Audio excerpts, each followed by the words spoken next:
Hello, my lovely subs. I just wanted to preview this podcast by saying there will be a few technical glitches in this recording because I've had to change the site where I do my podcast recordings.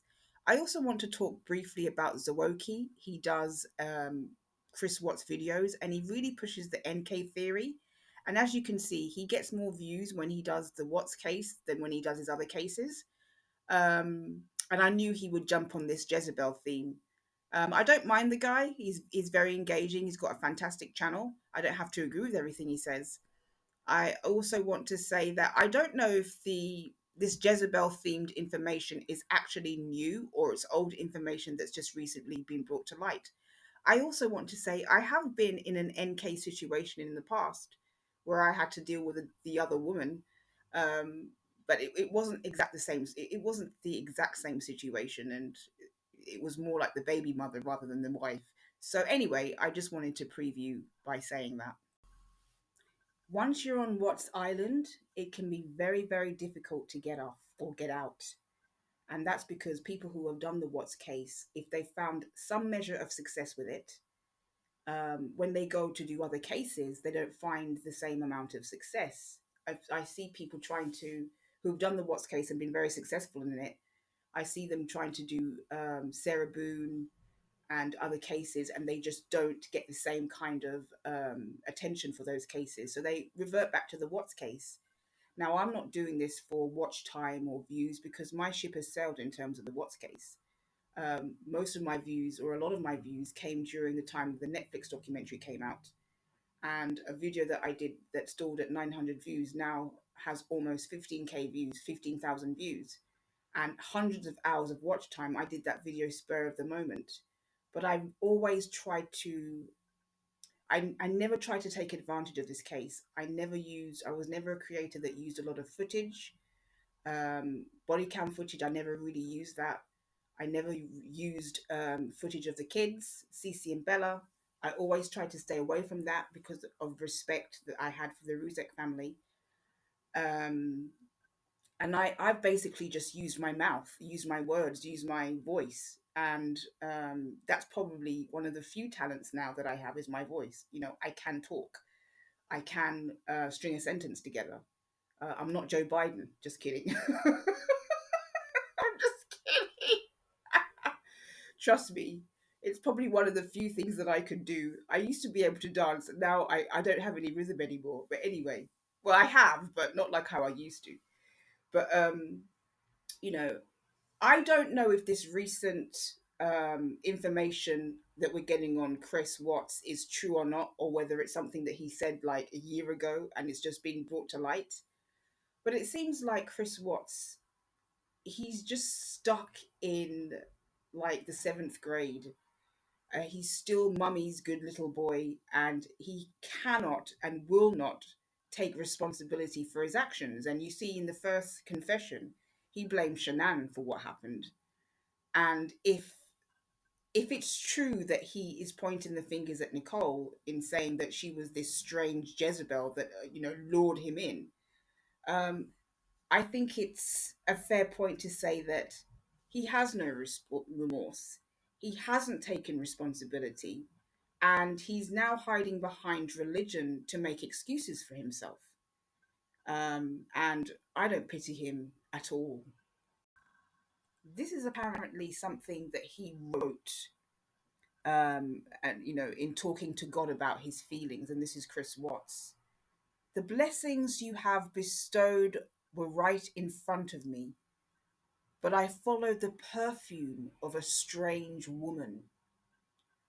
This is Chris Watts referring to Nicole Kessinger, calling her a strange woman. Now, this is a woman he claimed to be madly in love with. Once he finally admitted that yes, he did have a relationship with this Nicole Kessinger. He said he'd never felt like this about anybody in his entire life, that he was in love with her.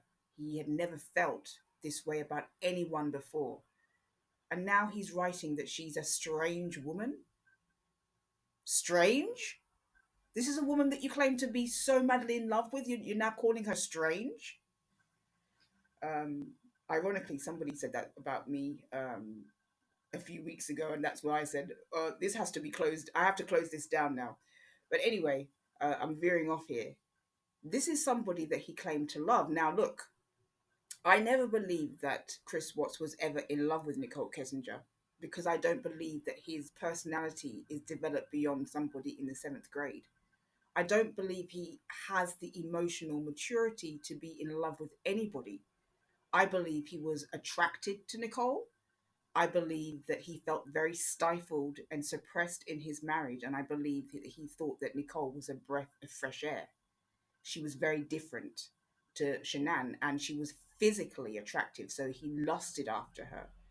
But let's not confuse love and lust. You can lust after somebody that you're in love with, but for him, I don't believe that he ever developed his personality.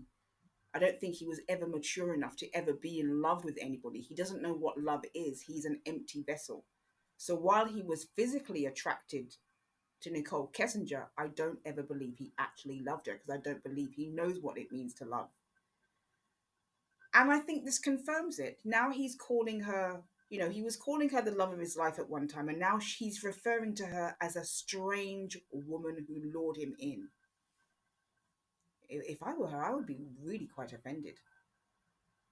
But, it's always about placing the blame or the responsibility onto somebody else. And you see that with the Watts, his parents, particularly his mother. They cannot grasp that their good little boy, their good son who did academically well, who was great in sports, they cannot grasp that he did this.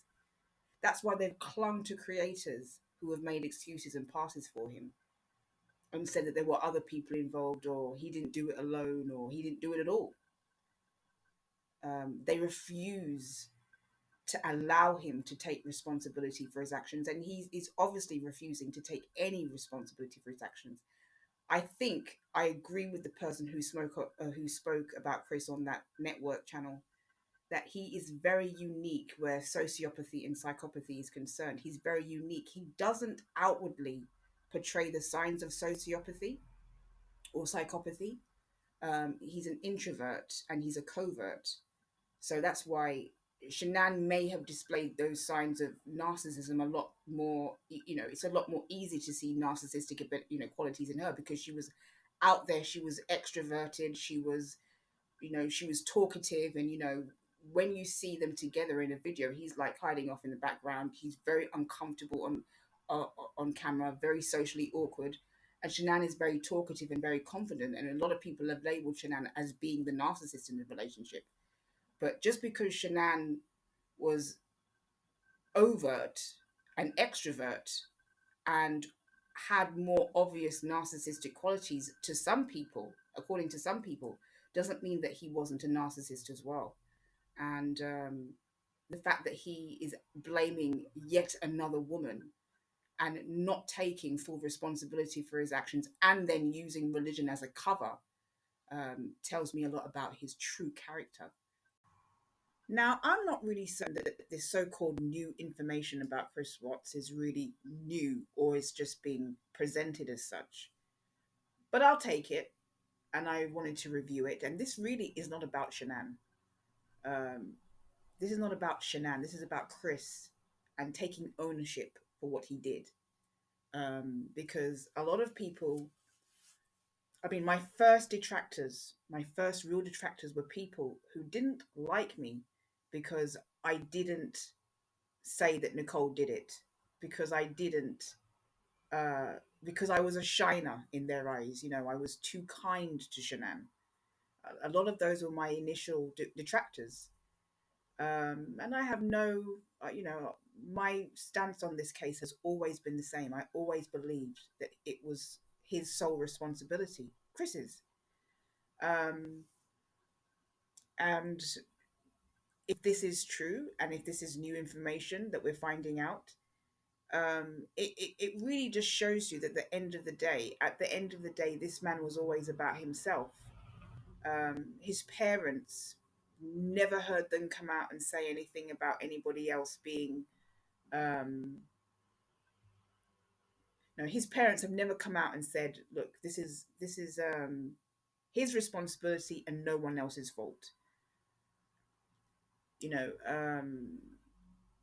when they mention somebody else in the picture, it's always, let's see if we can find something on someone else here.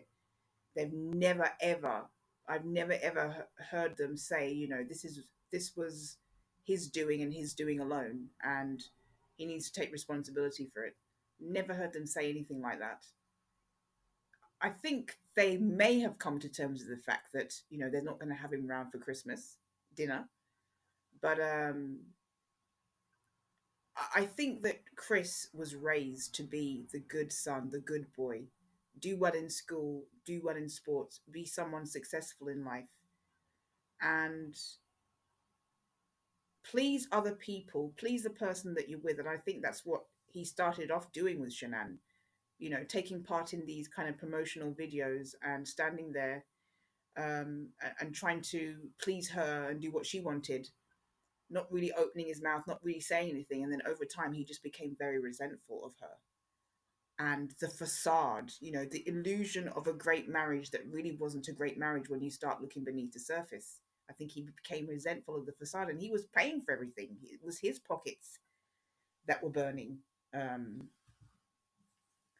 so I do believe that I do believe that Chris really is now a man all about himself, and I think along with his parents, it's still trying to maintain the illusion of the good guy, the good son who can't do anything wrong, and it always has to be the responsibility always has to be on somebody else and not him.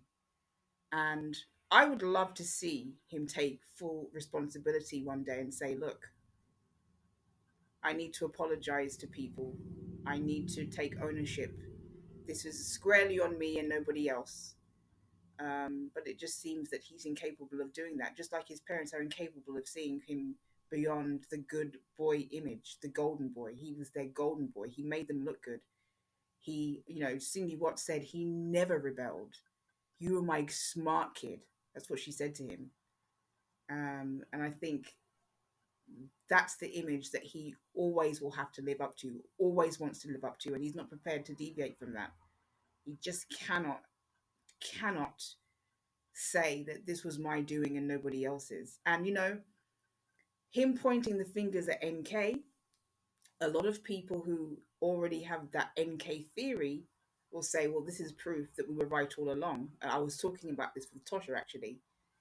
Um, you know, they will see this as something to jump on to get views on, and something to say, yeah, look, he's putting the blame on her. We were right. Um, some people say they don't understand. Tosha was telling me she doesn't understand the continuing fascination with this story. I do. I do understand the continuing fascination because he didn't he did not display outward signs that he was capable of doing anything like this.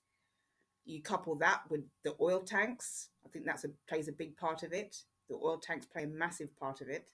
I think the fact that they were an attractive couple, um, and also the added NK factor. NK is a huge factor in this. This case is rarely discussed without her.